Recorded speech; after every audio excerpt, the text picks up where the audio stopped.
Snow is falling at the mouth of the cave, and inside, in the low orange light of a fire, a small band is doing something no animal has ever done. They are not eating. They are not sleeping. They are burying one of their own. Careful hands fold the body onto its side, knees drawn up to the chest, as if the dead man were only asleep. Someone lays a stone tool beside the stiff fingers. Someone else scatters a handful of red earth across the skin, staining it the color of blood, the color of life. A child watches and does not understand why a dead man would need his axe where he is going. But the adults understand. They believe he is going somewhere. And in that single thought, invisible and impossible, that there is a somewhere to go, our kind has just stepped across a line it will never step back over. We are used to thinking that belief is about temples, holy books, and priests in embroidered robes, about something invented late, already in the cities, along with writing and law. That is what we are told. And it is almost entirely wrong. Belief did not begin in a temple. It began in mud and snow, beside a cooling body, tens of thousands of years before the first altar. And it was born not as a ritual, but as a thought. Quiet, impossible, blinding.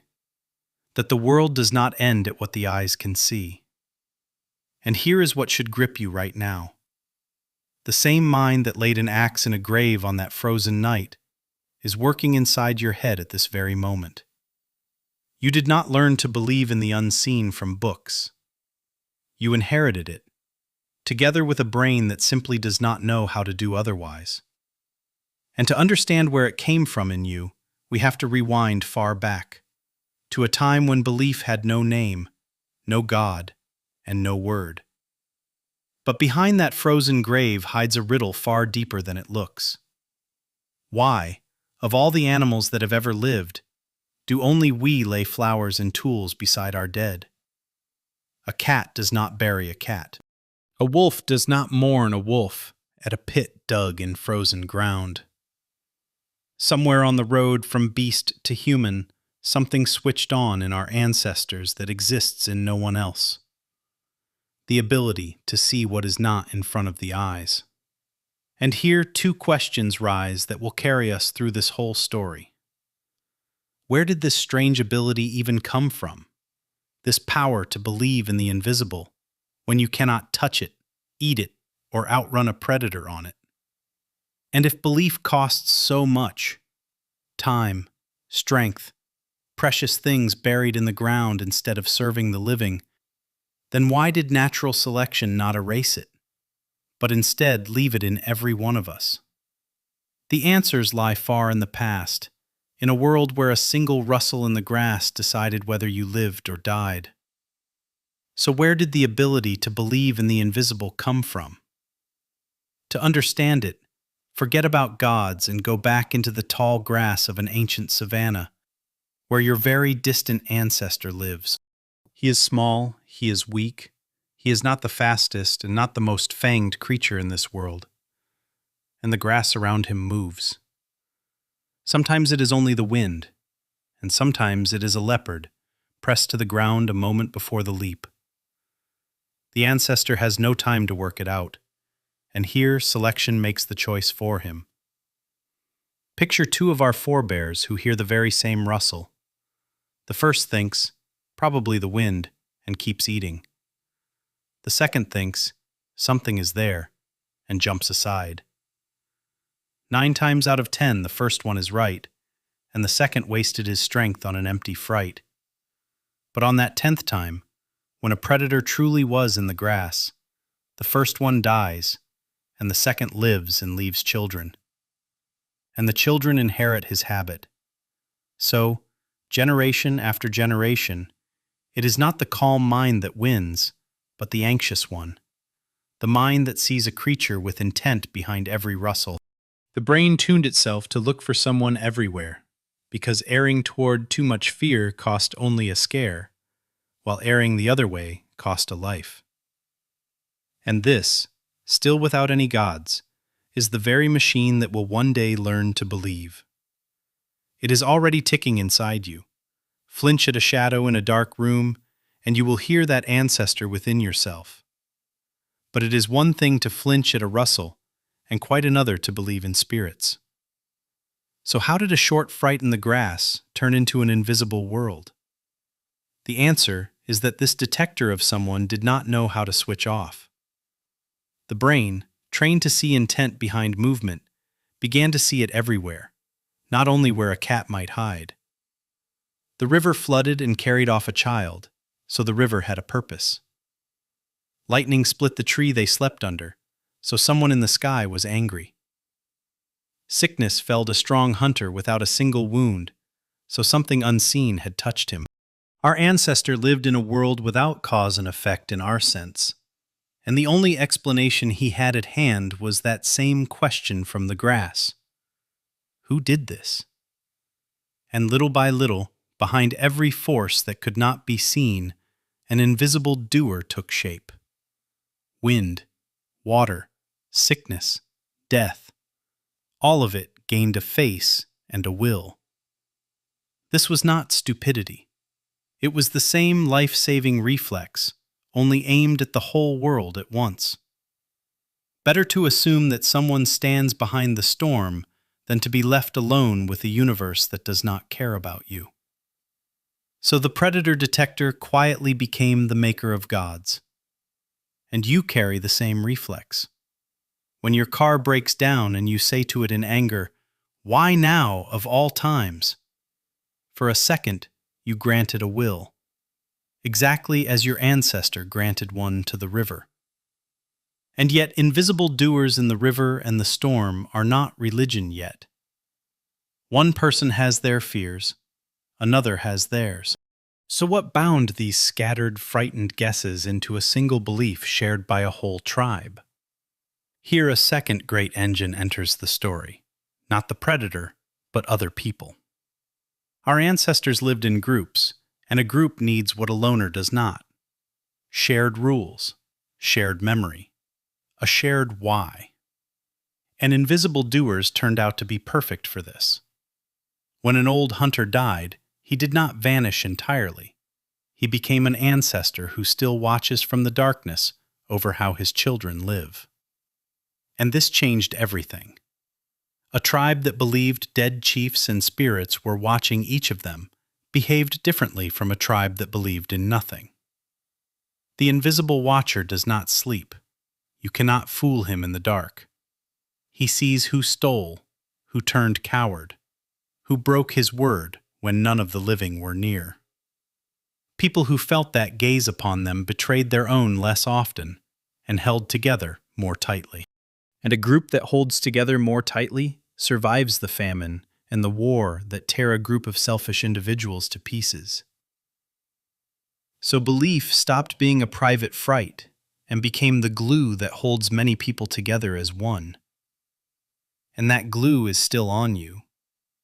The feeling that you are being watched, even when you are all alone in an empty house, is that ancient guardian ancestor built into your mind. Now leave the story for a moment and let the ground itself speak, because the earth keeps dates. The oldest graves we can be fairly sure were dug on purpose, with the body arranged and colored, reach back roughly 100,000 years, to caves where early humans laid their dead with red ochre and shells. Some clues hint even further, to distant cousins who may have carried their dead deep into caves hundreds of thousands of years ago, though that claim is still argued over. Then, for tens of thousands of years, the graves grow richer. By around 30,000 years ago, our ancestors were burying certain people like treasure, wrapped head to foot in thousands of hand-carved ivory beads that would have taken a lifetime to make. You do not spend a lifetime of work on a corpse unless you believe that corpse still matters somewhere. And then something new appears above the ground. About 11,000 years ago, on a windswept hill in what is now southern Turkey, people who had not yet invented farming or cities or writing hauled great stone pillars taller than a man into rings and carved them with foxes, vultures, and scorpions. They built it before the plow. They built the temple before the town. This is the oldest altar we know of, and it flips the usual order of the story. People used to think it went like this. First humans built cities, and only later invented gods and raised temples. But it turned out to be the other way around. First came the altar, and the town slowly grew up around it. Cities did not create the gods. It was more the other way. The gods gathered the first towns around themselves. And here we run into a riddle that should have destroyed everything. If there are no spirits at all, if the river does not rage and the storm strikes without malice, then belief costs a terrible price. People spent days on burial rites instead of hunting. They put their best tools into the ground instead of giving them to the living. They starved through fasts, slaughtered precious cattle in sacrifice, and sometimes even each other. Natural selection is merciless toward such waste. So why did it not erase belief the way it erases everything useless? The first theory, maybe belief really did find true spirits, and so paid its own way. But in all this time, not one spirit was ever caught, and belief only grew stronger. So that is not it. The second theory, maybe it is just a harmless mistake, random junk in the head that selection does not care about, but it cost far too much for selection not to notice. Pure junk is never that expensive. And so a third uncomfortable theory remains. Belief survived not in spite of its cost, but because of what that cost bought. Something priceless. Here is the proof, straight out of the ground. Where archaeologists find the oldest burials with grave goods and ochre, they also find traces of unheard-of cooperation. Camps where the old and the sick were cared for, people who could not have survived a single day alone. Where there is belief in an unseen witness, there too is trust between strangers, trade across great distances, and tribes that fuse into peoples. Belief paid its terrible price not by being true, but by turning a crowd of frightened loners into a single body ready to die for one another. There is the answer. Selection preserved not the truth about gods, but the binding power of belief itself. Once people were building temples, the invisible watchers changed shape again. As villages swelled into the first cities, some 5,000 years ago, a new kind of god walked among the living. In Egypt and in the land between the rivers, the man who ruled was no longer only a chief. He was a god in flesh, a living bridge between the people and the sky. Why would a crowd bow to one man as a god? Because it worked. A ruler who spoke for the invisible could command thousands of strangers who had never met, could raise armies, dig canals, and pile up pyramids and ziggurats that scraped the clouds. The temple became the beating heart of the city, its storehouse, its court, its calendar. And notice what belief was doing now. The same glue that once bound a tiny band was binding tens of thousands. But why so many gods, and not one? Because the old detector still gave every force its own face. The rain was one will, the war another, the harvest a third, the sea a fourth. A world of many powers naturally became a world of many gods, each with a temple, a priest, and a festival. Each a separate answer to a separate fear. For most of human history, this crowded sky of gods was simply how belief looked. And the sky filled up. Every city raised its own gods and set them in ranks like a royal court. A god who ruled the storm and hurled the lightning. A goddess of grain who died each winter and rose again each spring. A silent god of the underworld who counted the dead. A god of war painted in the colors of blood. Each had a name, a story, a temple, and a hungry priesthood that ate the offerings in the gods' stead. When two cities went to war, their gods went to war above them. When they made peace, the gods were married and moved in together. This crowded, quarrelsome sky was not confusion. It was the old agency detector doing exactly what it had always done, handing a separate face to every separate force that could feed you or kill you. To an ancient farmer, a single, silent god behind everything would have made no sense at all. The world did not feel like one will. It felt like a marketplace of wills, and belief gave each of them a door to knock on. And consider what it took to raise those temples, because the building itself is the clearest fingerprint of belief. On that wind-swept hill in the north, each stone pillar weighed as much as several grown men, and it had to be cut from the living bedrock with tools of stone, then dragged uphill by crews who had no wheels, no draft animals, and no metal. No one was paid, no one was driven by a king, because there were no kings yet. Hundreds of people simply came together, hauled, carved, and feasted, for no reason any animal would ever recognize, only because they shared a thing they could not see. Thousands of years later, the same impulse would quarry the vast temples of the river valleys, float massive blocks downstream on reed boats, and stack them into walls aligned exactly to the rising sun. Whole generations were born, labored, and died on a single temple, knowing they would never see it finished. To build like that, a people must believe the unseen is worth more than their own lifetimes. The temple is simply belief made heavy enough to touch. So how did that crowded sky collapse into a single god? The turn came slowly, and it came through kings and empires. A ruler who wanted one people, one law, and one loyalty had reason to want one God above all others. In Egypt, a pharaoh once tried to erase every god but a single sun disk, and failed. Later, one small people held on to the idea of a single, invisible, jealous God, and through them, the idea passed into faiths that would sweep across continents. One God was not only a belief, it was a tool for uniting many tribes into one empire under one sky. And once again, look at what belief was doing. Binding not thousands now, but millions who would never meet. That is why it did not fade with the temples of Egypt. Even today, more than half the people alive pray to something they cannot see. And a man in white in a small city-state is still called the Vicar of Christ, a living voice standing in for an invisible one, watched by more than 1 billion believers.